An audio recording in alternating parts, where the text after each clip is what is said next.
في أبهات وأمهات بيبقى عندهم طفل متأخر في الكلام وبيحاولوا معاه باستمرار ويوميا، ويدخلوا على اليوتيوب ويدخلوا على النت يشوفوا الطرق بتاع التخاطب ويعملوا ايه، ويجيبوا مليون طريقة وحاسين ان مفيش نتيجة. الخمس خطوات اللي انا هشرحهم او الخمس طرق او الخمس استراتيجيات اللي احنا هنشرحهم في الفيديو ده هيوصلوا الطفل ان هو يبقى عنده استعداد، بل يوصل لرغبة في الكلام. فلازم ننفذ الطرق دي بحذافيرها وبشكل دقيق علشان نقدر نوصل لنتيجة ناجحة مع الطفل تغنينا أو قد تغنينا بشكل أصح عن جلسات تخاطب أو عن إنه ياخد جلسات تخاطب. فخليكم معايا، الخطوات دي لازم تتم قبل التخاطب ولازم تبقى عند الطفل بشكل سليم 100% قبل ما نخش في مرحلة إن احنا نعلمه الكلام أصلا. فاحنا بنشوف الأول كل نقطة من الخمس نقط دول عند الطفل ولا لأ، وهل عند الطفل بشكل جيد جدا ولا بشكل متوسط أو بشكل ضعيف. فإذا كانت عند الطفل بشكل متوسط أو ضعيف فاحنا بنشتغل عليها لحد ما نوصلها إنها تبقى جيدة جدا. رقم واحد هو التقليد. التقليد بينقسم لحاجتين: تقليد حركات كبرى وتقليد حركات دقيقة أو حركات صغرى. تقليد الحركات الكبرى معنى إيه؟ إن الأب مثلا أو الأم بينطوا قدام الطفل والطفل يقلدهم في النط. الأب أو الأم بيلفوا والطفل بيقلد. الأب أو الأم بيحرك إيده بشكل أفقي أو بشكل رأسي والطفل برضو بيقلد معانا. الحركات الصغرى أو الحركات الدقيقة معناها إيه؟ حركات الصوابع. حركات الصغرى مثلا زي تركيب خرز، زي إنه يحط خلة السنان في العلبة بتاعتها من الفتحة الصغيرة بتاعت علبة الخلة السنان، زي إنه يمسك معلقة بإيده ويحاول يغرف بيها من الرز مثلا، رز ني، وهكذا. غيره في أنشطة كتير نقدر نبحث عنها ونقدر نجيبها من على النت، أو نقدر نبتكر إحنا قاعدين في البيت أي حاجة حوالينا في البيت نقدر نستغلها بإن إحنا نعمل أنشطة إن هو يقلدنا بإنه يحرك إيده وصوابع إيده عشان يوصل لحركات الإيد الدقيقة. وبرضه نقدر نبتكر إن هو يقلدنا في الحركات الكبرى للجسم. يبقى دي رقم واحد، التقليد. وقبل أي خطوة لازم نبدأ بالخطوة دي، لازم نبدأ بالخطوات دي بالترتيب. التقليد أهم مرحلة بنشتغل عليها. تاني خطوة معانا هو الانتباه. الطفل لازم يكون منتبه وبشكل تام يعني، وبشكل كامل وبشكل جيد جدا عشان يوصل لمرحلة الكلام. فاحنا علشان نوصل للانتباه لازم يبقى في تواصل بصري. ازاي نحقق التواصل البصري؟ بأشياء كتير. ممكن نستخدم شمعة علشان نوصله للتواصل البصري. ازاي نستخدم الشمعة؟ الشمعة بنولعها عادي خالص وبنحركها قدام عين الطفل وبنخلي عين الطفل تنجذب ناحيتها. طب هو لو مش مشدود للشمعة نعمل ايه؟ ممكن نجيب بونبوني او حاجة هو بيحبها، لعبة بيحبها ما، وبنحركها قدام الطفل، قدام عين الطفل، علشان الطفل اوريدي عينه هتروح للحاجة اللي هو بيحبها دي. بعد كده نبدأ ننتقل لمرحلة ان هو يبص لي في عيني. بتبدأ من اول 3 ثواني او 4 ثواني، ان هو لو بص لي 3 ثواني هو حقق الهدف. بنعلى شوية 6 ثواني، 8 ثواني، 10 ثواني، لحد ما نوصل ل 24 ثانية هو باصص لي في عيني من غير ما يبص بعيد. هو كده حقق الهدف اللي انا عايزه، وكده وصل لمرحلة من الانتباه جيدة جدا. برضو عشان تبحثوا عن الأنشطة اللي بتخص الانتباه، في أنشطة كتير جدا تخص الانتباه والتواصل البصري عند الطفل نقدر نبحث عنها. تالت خطوة هي التركيز. لازم نعلى بالتركيز عند الطفل بكل الطرق الممكنة.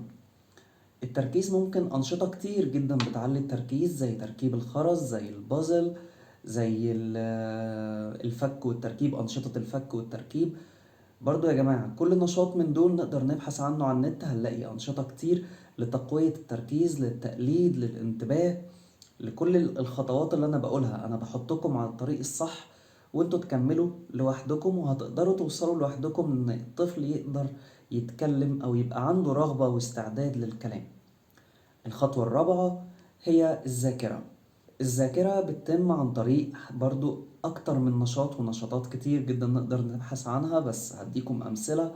زي نشاط كروت الذاكرة، بنجيب كروت فيها صور بنقلبها على وشها وبنبدأ من 3 كروت، 4 كروت، 5 كروت، على حسب قدرة الطفل اللي عندي على الذاكرة أصلا.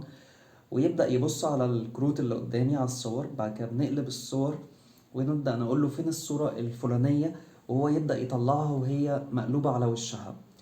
في نشاط تاني زي الفرق ما بين الصورتين، لو هو مش بيتكلم بس بيقدر يشاور وعنده نوع من أنواع الإدراك، يقدر يطلع الفرق حتى بالمشاورة، مش لازم كلام، أو لو كلمات بسيطة ممكن يطلعها زي ده أو هنا أو غيره.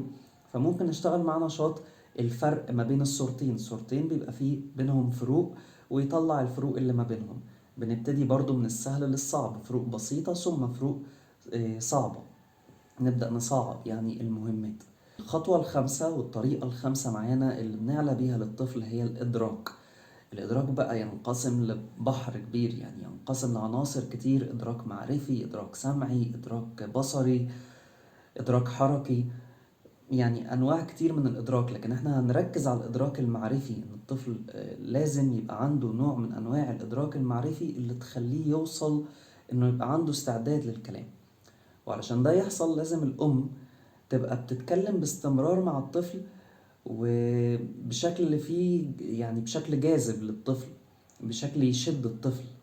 الطفل بيحب ايه؟ مثلا الطفل بيحب كرتون، فالأم تحكي له قصص خيالية ليها علاقة بالكرتون اللي هو بيحبه. مثلا بيحب توم وجيري، فالأم تحكي له قصص باستمرار عن توم وجيري، تغني له. الأم لازم باستمرار تبقى فيه تفاعل مع الطفل، مش إنها تأمره أو مش تضغط عليه عشان يتكلم. لازم تبقى فيه نوع من التشجيع والتحفيز ناحية الكلام بالطرق الجذابة للطفل ده. فالإدراك إن إحنا بنخلي الطفل برضو بالأنشطة اللي إحنا ذكرناها سابقا، وبالأنشطة اللي فيها نوع من التركيز والذاكرة، بيجي اوريدي الإدراك بيعلى اوريدي كده كده. يعني الإدراك بيترتب على الخطوات السابقة. زي ما قلت لكم، الخطوات دي بتمشي بالترتيب علشان نوصل لمرحلة الإدراك، يبقى هو عنده قابلية إن هو يعلى بقدراته العقلية في حتة الإدراك. الإدراك السمعي زي مثلا إنك بتسمعه صوت حيوان ما وبتقوله إيه ده، أو قلد. طبعا واحدة بواحدة هو هيقول، بس احنا في الأول بنسمعه صوت أسد مثلا، وبنشجعه إن احنا نقول أسد، أسد، ونعمل صوت الأسد وهكذا. الإدراك البصري إن هو يبقى عارف الصورة وخيالها، مثلا يعني صورة أسد وخيال الصورة وصور تانية، والمفروض إن هو بيطلع المتشابه من الصورة وخيالها، صورة الأسد مع خيالها.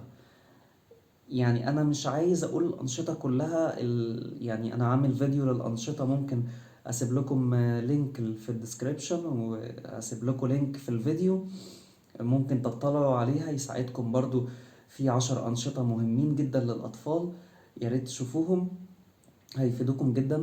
ونفس الفكرة أنا بقول لكم الخطوات الرئيسية، خليني أكد، أنا بقول لكم الخطوات الرئيسية، وبسيبكم أنتوا تبحثوا وتوصلوا مع الطفل للنتيجة اللي أنتوا عايزينها إن هو يتكلم في الآخر. يعني ربنا يسلم أطفالنا جميعا. لو عجبك الفيديو دوس لايك واعمل سبسكرايب للقناة، وأشوفكم على خير، وشكرا لكم.